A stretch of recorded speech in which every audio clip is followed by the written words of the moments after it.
KDM tiba di Papua tanggal 29 Mei 2026 dari tanah Pasundan menuju bumi Cendrawasih. Langkah Kang Deddy Mulyadi bukan sekedar perjalanan, tapi membawa pesan persaudaraan dan penghormatan terhadap budaya. Di Papua, namanya sudah lebih dulu dikenal lewat gagasan tentang kearifan lokal dan pembangunan yang menghargai identitas masyarakat adat. Kehadirannya disambut hangat oleh tokoh agama, akademisi, dan masyarakat yang mengundangnya secara langsung ke Jayapura. Ini menjadi bukti bahwa semangat melawat budaya mampu menjembatani jarak ribuan kilometer dari Jawa Barat ke Papua. Dari Jawa Barat ke Papua, membawa dialog, harapan, dan rasa saling menghormati demi Indonesia yang lebih kuat dan bersatu. Buat kalian gimana nih? Cocok nggak nih jadi R1 nih? Tulis di kolom komentar ya. Cocok gak nih? Komen ya. Jadi R1. Siapa kakak namanya? Mariela. Oh, kakak namanya. Orang Jayapura ini, Bapak. Jayapura asli. Orang Jayapura Dari nih. Manengro? Iya.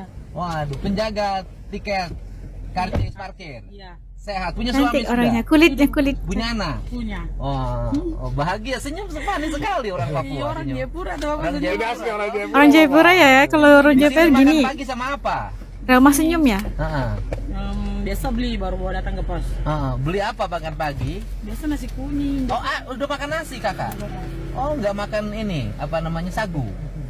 Itu nanti Papeda? Papeda di rumah. Di rumah. Kalau di sini makan nasi, berapa satu bungkus nasi? 10.000 biasa beli di depan. 10.000, beli 30 bungkus buat makan teman-teman. Sudah. Terima kasih kakak, terima kasih. Kang Deddy Mulyadi diminta terbang ke Papua untuk ngisi acara, tapi responnya di luar dugaan teman-teman. Kang Deddy ini dapat undangan resmi buat ngisi acara di Papua, bukannya langsung bangga dan langsung berangkat. Kang Deddy Mulyadi malah ngerasa heran sendiri dengan gaya khasnya Kang Deddy yang belak-belakan. Dia bilang, saya nggak bisa apa-apa. Dia bingung ilmu apa yang mau disampaikan untuk masyarakat di sana. Padahal menurutnya masih banyak akademis atau tokoh yang lebih pinter.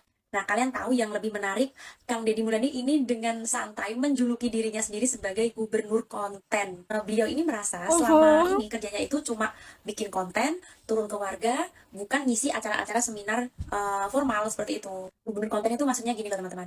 Dia merasa kerjanya selama ini cuma turun ke lapangan, terus ngobrol sama warga, lalu direkam dijadikan konten, dimasukinlah ke media sosial, bukan duduk di ruang rapat atau seminar. Tapi justru yang bikin salut itu alih-alih dia merasa paling tahu, Kang Deddy Mulyadi ini menunjukkan sikap yang rendah hati yang jarang dimiliki oleh pejabat lainnya. Kita bisa lihat dari sisi lain ya teman-teman, di saat banyak orang yang berebut panggung biar kelihatan pinter, dia justru memilih untuk jujur dan tahu kapasitas dirinya. Ini namanya rendah hati yang berkelas, bener gak? Menurut kalian ya, Kang Deddy Mulyadi ini emang beneran cuma gubernur konten atau ini justru sindiran keras buat para pejabat yang di luar sana yang hanya modal teori? Ya pasti sindiran lah ya kan. Ada cerita menarik dari Gubernur Jawa Barat KDM yang bikin banyak orang sekaligus mikir. Jadi beliau dapat undangan resmi dari organisasi strategis bernama Papua Analisis Strategis untuk terbang ke Papua buat ngisi sebuah acara. Kalau dipikir-pikir, banyak pejabat mungkin bakal langsung bangga, langsung siap tampil di depan panggung besar. Tapi respon beliau malah di luar dugaan. Dengan gaya khasnya yang santai dan belak-belakan, beliau justru bilang, saya mah nggak bisa apa-apa. Bahkan beliau mengaku bingung ilmu yang mau disampaikan ke masyarakat Papua. Menurutnya masih banyak akademis, profesor atau tokoh lain yang lebih pintar dan lebih layak gitu untuk berbicara di forum resmi seperti itu. Nah, teman-teman, yang paling menarik justru di bagian ini. Beliau KDM malah menyebut dirinya sendiri sebagai gubernur konten. Kedengarannya lucu, tapi kalau dipikir lagi ada makna yang cukup dalam. Menurut beliau, selama ini pekerjaannya lebih banyak turun langsung ke lapangan, ngobrol dengan warga, dengar keluhan masyarakat, bantu orang kecil, lalu aktivitas itu direkam dan dibagikan ke media sosial. Jadi, beliau merasa bukan tipe pemimpin yang jago pidato, formal di seminar, atau duduk berjam-jam di ruang rapat. Gubernur konten yang dimaksud beliau KDM itu bukan sekedar viral, tapi lebih ke cara demi beliau mendekatkan diri dengan masyarakat lewat media sosial. Karena di zaman sekarang Kadang, satu video sederhana yang menyentuh hati rakyat bisa lebih terasa manfaatnya dibanding pidato panjang yang sulit dipahami masyarakat biasa. Dan justru disitulah banyak orang mulai salut.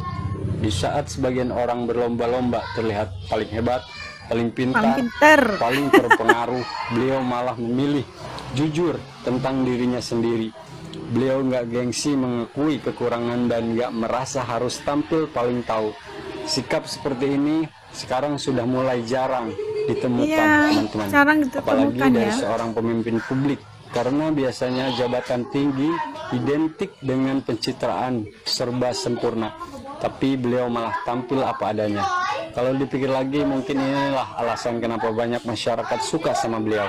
Bukan karena pencitraannya semata, tapi karena cara berkomunikasinya terasa dekat dan sederhana. Orang merasa sedang melihat sosok pemimpin yang mau turun langsung, bukan cuma muncul saat acara resmi. Tapi pertanyaannya sekarang, apakah benar beliau ini cuma gubernur konten? Kalau cuma soal konten, rasanya nggak sesederhana itu. Karena di balik video-video yang sering muncul di media sosial, ada pesan sosial yang sampai ke masyarakat. Ada kritik, kepedulian, ada bantuan nyata, dan ada komunikasi yang mungkin lebih mudah diterima masyarakat. Di era digital sekarang, mungkin gaya kepemimpinan juga mulai berubah. Pemimpin bukan cuma soal duduk di balik meja kantor, tapi juga soal bagaimana hadir dan dirasakan langsung oleh masyarakat. Jadi menurut teman-teman gimana KDM? Ya, benar-benar cuma gubernur konten atau justru punya cara berbeda dalam memimpin yang lebih dekat dengan masyarakat? Tulis pendapat teman-teman, share dan follow akun. Seandainya kalau jalan rusak ini di Jawa Barat, KDM langsung lihat dan atasi cepat. Tapi Wamena beda, saudara. Survei minta 1 KDM tahun, jadi gubernur. pengamatan 1 tahun, datang timpun tanah 1 tahun sampai tidak jadi-jadi. Akhirnya jalan tambah rusak. Boleh kan? Astagfirullahaladzim. Pindah ke Jawa Barat. Datang lihat 1 tahun, datang timbun kembali tanah 1 tahun, jalannya nggak siap-siap sampai habis rusak semua. Astagfirullahaladzim, gitu lambat ya birokrasi yang mungkin berlangsung ataupun berlaku secara jujurnya di Papua. Ini yang dikongsikan oleh masyarakat di Papua. Harus diambil ambil peduli ya. Ini bukan sebuah pencitraan. Nah, kita lihat aja abang-abang duduk di jalan itu, Masya Allah, jalannya udah rusak banget dan pasti membahayakan banyak sekali jiwa. Harus dipandang serius ini. Tapi ya menurutnya tadi, datang lihat 1 tahun, nambah tanah 1 tahun, sampai hancur tanahnya nanti. Masya Allah. Hah, lanjut ya. Dan KDM pindah ke Papua Pegunungan supaya jalan kami bisa perbaiki cepat. Ini jalan Diminta raya nih Bapak KDM pindah ke tahun Papua. lalu sampai sekarang tidak jadi. Dan datang hanya survei demi survei, tapi tidak pernah terrealisasi dengan baik. Astagfirullahaladzim. Bukan hijau perlu Thank hutan. you. Cara yang terbaik itu adalah membuat rumah vertikal. Ada yang nyebut rumah susun, ada yang dibikin bahasa keren apartemen. Intinya Apartment. adalah rumah ke atas. Jadi sebenarnya itu peradaban kita itu kembali ke zaman dulu, ke zaman purba, yaitu kembali ke rumah pohon. Maksudnya tinggi lah ya, apartemen gitu kan. Vertikal. Cuman bedanya Vertical. kalau rumah pohon bikin rumah tidak nebang pohon. Iya, betul. Kalau rumah tapak bikin rumah nebang pohon jati ditebang. Ini pohon jati ditebang. Oh, masih ada. Masih ada, suku-sukunya masih ada. Suku. Iya. Mereka bertahan dengan tradisionalisme. Hidup masih tradisional. Dan mereka bahagia. Mereka bahagia. Hanya tantangannya banyak karena sebagian area itu juga mau dikelola dengan industri yang lain sehingga mereka Iya. Caranya bagaimana agar tetap mereka bahagia? Jangan ambil wilayah mereka. betul. Betul itu. Ya, jadi Jangan serakah mungkin, ya. Pak Gubernur. Habis semua diambil. Iya. Kan saya harus tahu ini. Iya. Dengan kakak semua. Yang kelima, budaya apa? Yang kelima Orang Papua ini. Mepago. Mepago. Ya, dari Timika sampai Nabire. Yang keenam, Yang keenam wilayah Domberai. Domberai. Ya, itu wilayah Bintuni belakang Raja leher Ampat. Papua. Kemudian Boberai. Boberai kepala burung. Kepala burung. Iya, kita Iya, karena cendrawasih bentuknya. Iya. Kaswari. Kaswari ya, iya. Cendrawasih, kaswari. Iya. Cendrawasih sama kaswari beda. Beda, iya. Beda Oh, jenis. beda. Iya. Tapi sama-sama burung Papua. Satu Tapi sama-sama satu burung kecil, Papua. ya. Orang Sunda burung bahasa Indonesia dengan bahasa Sunda beda. Iya. Kalau bahasa Indonesia burung tuh binatang. Iya. Kalau bahasa Sunda burung tuh artinya gila. Oh, Atau itu busuk. maksudnya. Oh, Burung bahasa itu Sunda. gila. Burung siate itu gila. Burung Atau siate kemudian itu gila. Ada buah tidak jadi, buahnya burung. Oke. Gagal ya. Gagal. Betul. Kita juga bilang di Papua musim buah burung, jadi musimnya tidak berhasil. Gitu. Oh sama. Buahnya gugur ya. Iya sama. Ya itu jadi itu musim burung katanya. Musim burung. Ketemu dong Papua dengan Jawa Barat itu.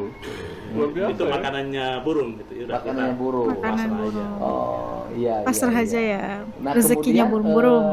Apa ini? Ya. Datang ke saya gubernur Jabar. Nah, Iya. ini dia, ini penting. Bukan ini. menteri saya. Penting ini. Apa ini? Iya. Apa ini? Baik. Pertama kami menyampaikan terima kasih kesediaan.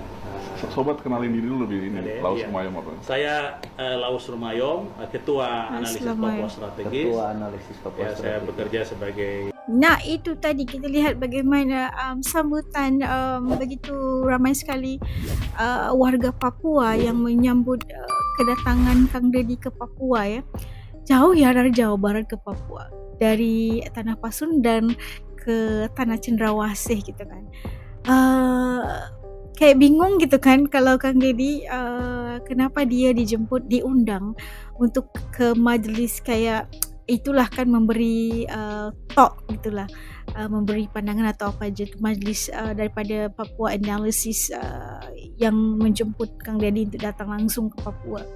Walhal kalau Kang Deddy itu tahu kalau dia tuh bukan menteri, dia cuma gubernur, dia bikin apa, dia bisa apa di Papua gitu soalnya. Dan dia tidak terus langsung terima jemputan atau penghargaan tersebut untuk datang diundang ke Papua. Tapi merasakan bahwa dia itu hanyalah gubernur konten yang bikin konten, tidak ada apa-apa kepentingannya gitulah kan. Dia bukan seperti pejabat atau pegawai lainnya yang sibuk dengan rapat ya gitu. Dia hanya gubernur konten yang datang membantu turun kepada masyarakat, bertanya keluhan masyarakat, apa masalah masyarakat, lalu divideoin dan diupload di media sosial, dan itu ya dijadikan salah satu disebut-sebut sebagai gubernur konten, tidak bekerja seperti mana para pejabat atau para pemimpin lainnya. Toh apa gunanya dia didatangin, karena ramai lagi yang bisa dijemput atau diundang langsung ke Papua gitu kan. Tapi orang Papua milih KDM. Nah, itu sesuatu yang luar biasa.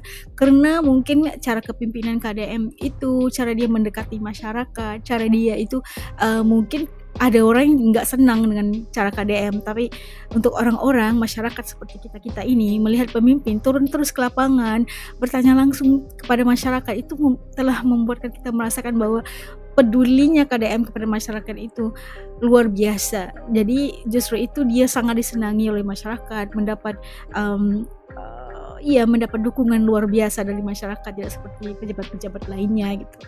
Dan ada yang meminta, orang-orang Papua nih minta gubernur KDM itu menjadi gubernur mereka gitu kan, karena tindakan-tindakan pantas Kang Deddy kalau melihat apa aja masalah yang berlaku di Jawa Barat itu langsung aja digas Kang Deddy, langsung aja diselesaikan tanpa basa-basi. Tapi apa yang dicontohkan oleh masyarakat Papua tadi, jalannya itu udah rusak teruk banget gitu kan, udah jalannya itu amat bahaya, tapi 1 tahun survei, 1 tahun nambah tanah, tapi sampai sekarang masih tidak ada lagi tindakan daripada orang ataupun pejabat-pejabat gitu. Itu yang dimaksudkan oleh Papua. Dan pasti ini menjadi satu kebanggaan untuk orang Jawa Barat nih. Ramai sekali yang ingin melirik Kang Deddy untuk menjadi gubernur mereka. Banyak sekali yang maukan Kang Deddy menjadi gubernur dan menjadi pemimpin masyarakat. Dan kita mengharapkan agar KDM terus melakukan tanggung jawabnya seperti biasa dan dapat dicontohi cara kepemimpinan Kang Deddy. Dan kecerdasan pikiran Kang Deddy itu tadi kita dapat lihat bagaimana dia dapat menyelesaikan. Oke, kalau di Papua gini, harusnya begini, tidak harus begitu. Sesuatu yang sangat pantas, pemikirannya itu sangat luas, sangat cerdas gitu. itu sesuatu yang sangat diperlukan oleh seorang pemimpin. Kalau menurut teman-teman kayak gimana, banyak pula lah As cakap kan.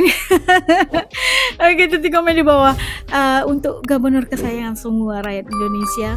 Tutup komen di bawah supaya juga bisa tahu pendapat dan rasa teman-teman. Kenapa agaknya warga-warga di Papua ini mahukan gubernur KDM ini untuk langsung datang dan memberi talk ataupun memberi ke acara besar di Papua ini. Tutup komen di bawah. Ketemu lagi di lain video insyaallah. Assalamualaikum, jaga diri.